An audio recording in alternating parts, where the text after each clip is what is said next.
mean, we did a good job the first half defensively, and then second half had a few little problems, but, you know, we made shots.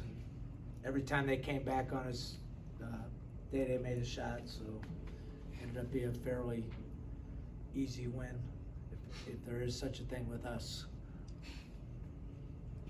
Fire away. Oh, by the way, he wouldn't let me say it, but we have nicknames for our guys, but you know we had 5 different countries out there at one time.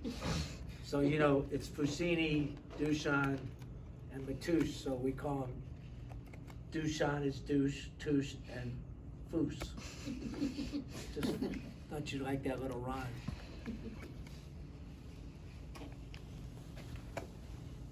I couldn't help it, Rick. I have to at least say it. Fell flat. Old man joke. Just curious, coming into this game, even though St. Louis is last place, one of the top scoring offenses in the country, or in the league, just did the Davidson game and the result make it easier for you to preach to them not to overlook this team? So Tristan, look, so if you look at St. Louis or you look at Davidson or you look at any of those teams, they're all good teams. Like St. Louis, they've had trouble defending, but they're hard to guard. Like they have some serious pop with Jimerson and Sincere Parker and Hargrove, and you know they're good. And Davidson, I don't care what their record says. What they do tonight? Beat Fordham. They beat Fordham, right? Like Davidson's a pain in the behind. So every team in this league is capable because it's a great landing spot for transfers. So like people are gonna say, well, LaSalle's no good. LaSalle's got a Hall of Fame coach, right? And 2 of the best guards in the league. So on any given night, they can beat you. Ask UMass, who pounded VCU tonight, right? So who would have thought that LaSalle would beat UMass? But that's what's hard about this league. This league is, now I'm gonna make an abstract statement. This league is exactly like the Big Ten. And what I mean by that is I'm not saying we're as good a league as the Big Ten, but what I'm saying is it's exactly like the Big Ten in that there's 4 really good teams and then everybody's capable of beating everybody, right? And so that's what makes this league hard, and especially with the changing dynamics of the NCAA tournament, it makes it really hard because people are paying a lot of money to get to the NCAA tournament for coaches in the Atlantic 10, and there's only a couple spots. So there's going to be a lot of guys that get fired in the next 3-4 years because they don't go to the NCAA tournament because it's a hard league. Just look at the coaches in the league. Like it's not like you're dealing with like first year guys. You're looking at guys that, you know, Fran Dumpy, Frank Martin, Archie Miller. You know, you can go on and on and on and on. This guy tonight. Yeah, you know, Travis Ford, Ryan Odom. You can go on and on and on and on. I mean, it's ridiculous. So it's a battle every single night. So we started 0-5. We're 6-7 now. That's a miraculous comeback. But we played hard teams early. Like we played the best teams in the league early, and we were a little snake bit. We still have some issues. Like it's a 3-ring circus sometimes in the last 4 minutes for us. But we're working on those things, and we're trying to get better. I pontificated there, didn't I? Coach, with 40 seconds left, Danny Grant was 1 point away from matching his career high, and rather than trying to take the shot himself, he was trying to make sure Andy Barba got the shot. Does that just speak to his character as a teammate and a player? So Day-Day is one of the most unique guys that I've ever been around, in that he has unbelievable relationships with everybody on the team, regardless of their stature. So, you know, he's got this knack of just being nice to everybody, which not everybody's like that. And so that it does speak to what he's all about. You know, and Andy and him are close, but he would have done it for Lucas or Ethan, Anish, any of them. That's just the way he is. He doesn't really care about that stuff. He just wants to win.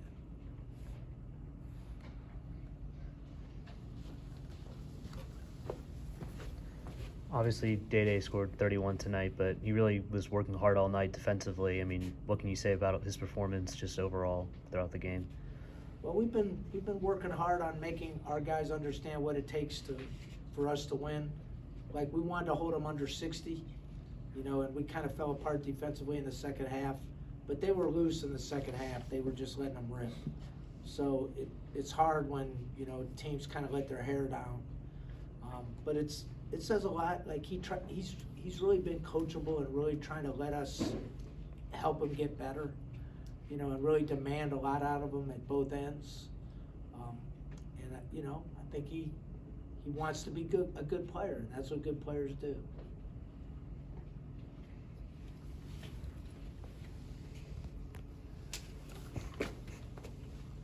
This is a two-part defensive question. The first part, Sincere Parker came in red hot, 30-point games, just 4 points on 1 of 7 shooting. What was the defensive game plan for him? Did you feel like they executed it, not just on him, but on Gibson Johnson too? Well, we kind of geeked up Jimmy. We said, Jimmy, look, man, you try to own Eric Reynolds every single night. This guy's played at a higher clip than even Reynolds, 30, 32, 34, you're going to have to do a great job. But, we iced those ball screens, and our centers did a good job of making sure they were up so that he couldn't shoot it right away while Jimmy's on the side of him. So it was a team effort.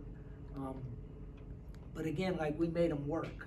And Jimmy had his hands all over the place tonight, the old Jimmy kind of. So once he gets his hands on a couple of them, that kind of makes everybody a little skittish.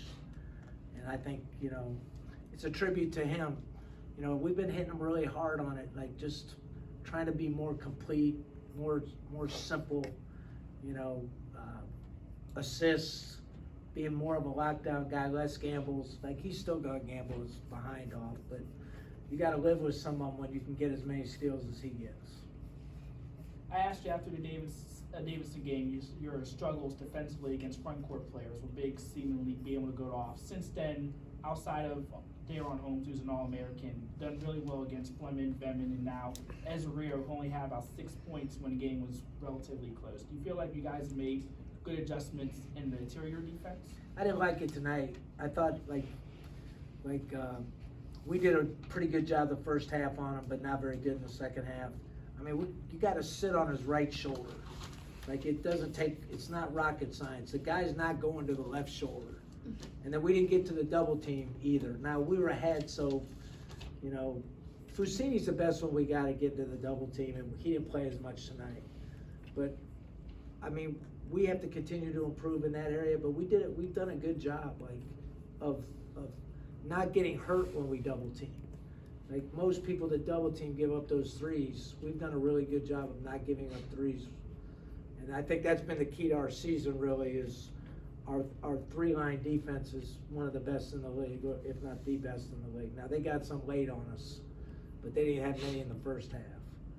But we gave up some open looks in the first half, so it was a little misleading. We have to do better.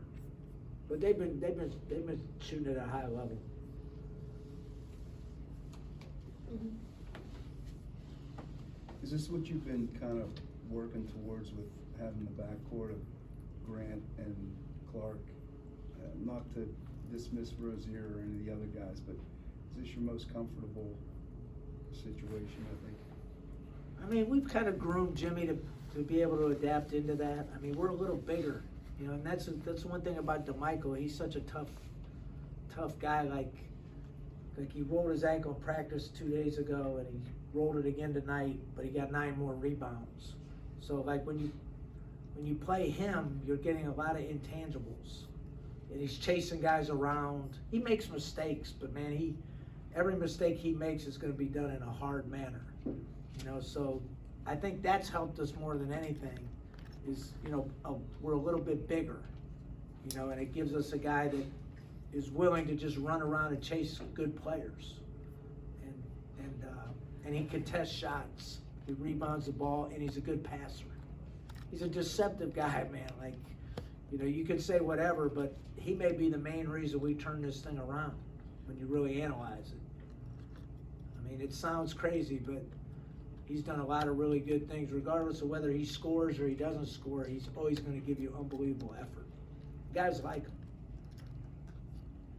Coach Day used the phrase juiced up, but we were also, they were asked about, you know, just how much fun it looked like the team was having.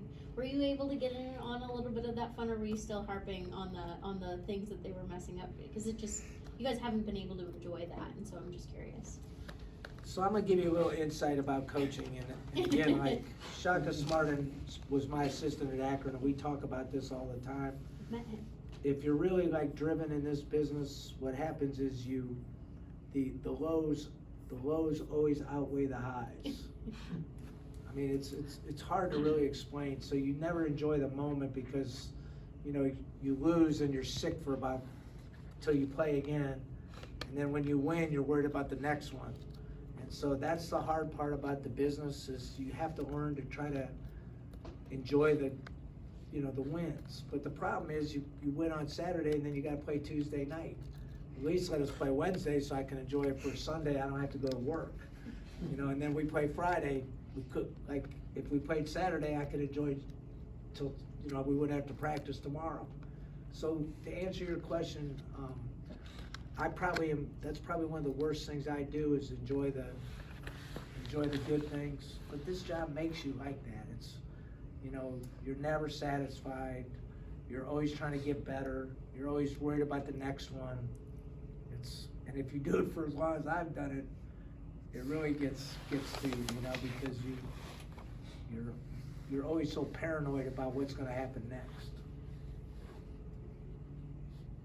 Maybe I'm just nuts.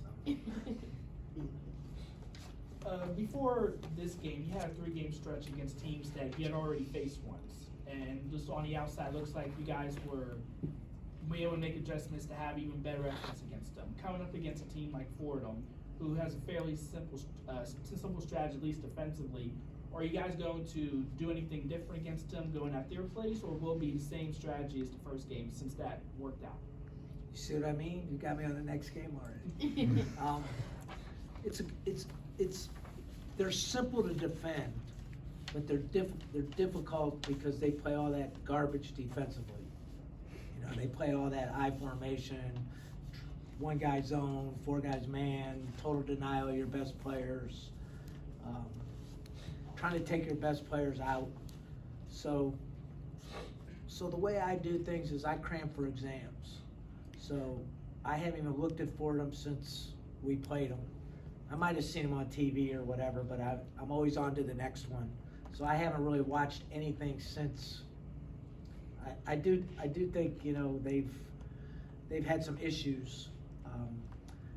I thought last year they were so cohesive, like they were 19-2 at home, and this year they can't win at home, right? Like it just tells you what a fine line winning and losing is, because they have relatively the same team other than Quisenberry and the power forward, who both are really good players. But they haven't quite been able to, like, I feel like they got more guys that are good, but they haven't been able to really replace those winning mentalities. So to answer your question, I haven't even thought about it, but I'll look at it tonight, and I mean, we'll keep it simple. It's simple for us, man. We got to keep people under 60. The lower the better. The grind. Now they used to play like that, but now they fling it a little quicker. But for us, like, we have to frustrate people, and there has to be less possessions in the game for us to win. And that's kind of what we've been doing, is just, now tonight we got open in transition, and we have to take those shots too, but the less possessions for us in a game, the better we're gonna play. Long-winded answer to a very simple question. Anything else? All right, thank you.